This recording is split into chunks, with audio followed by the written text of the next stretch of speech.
The WTO is a club of countries that have agreed to follow certain rules in their trade policies towards each other.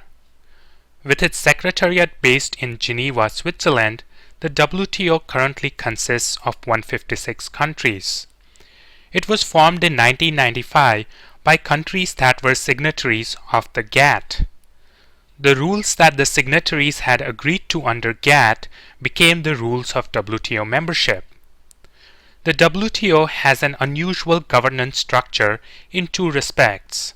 First, each member country has one vote in decisions regarding trade rules.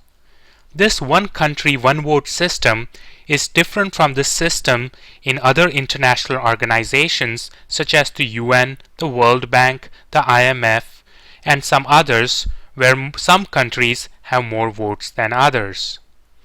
Second, new WTO rules or changes are implemented only if there is an unanimous agreement. It means that if even one of the 156 member countries does not like a proposed change, it cannot be implemented. In effect, all the members have veto power.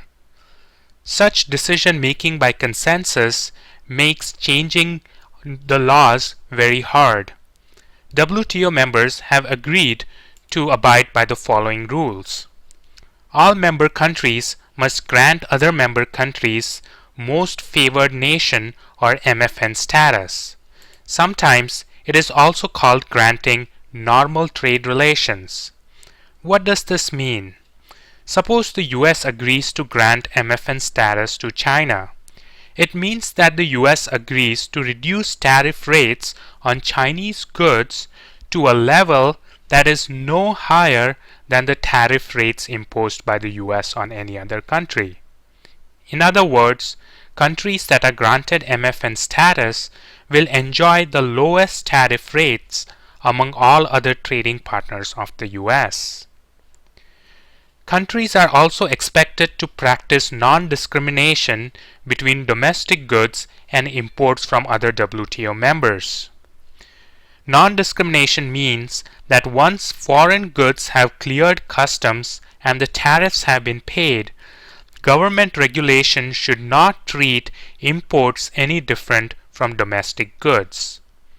So if the US government, for example, were to set emission standards for foreign cars that were different from the standards it had set for domestic cars, the government would be said to be engaging in discrimination, and such an action would be against WTO rules. Another example of discrimination would be if the US government were to impose different levels of sales tax depending on whether a good was domestically or foreign made. Such a practice too would be against WTO rules. And finally, WTO members are expected to bring their trade policies and other domestic policies that have an effect on trade in line with the WTO rules that have been agreed upon. If a WTO member fails to follow this code of conduct, a fellow WTO member can file a dispute against the offending country at the WTO. Providing a mechanism for settling disputes is WTO's one of the most important functions.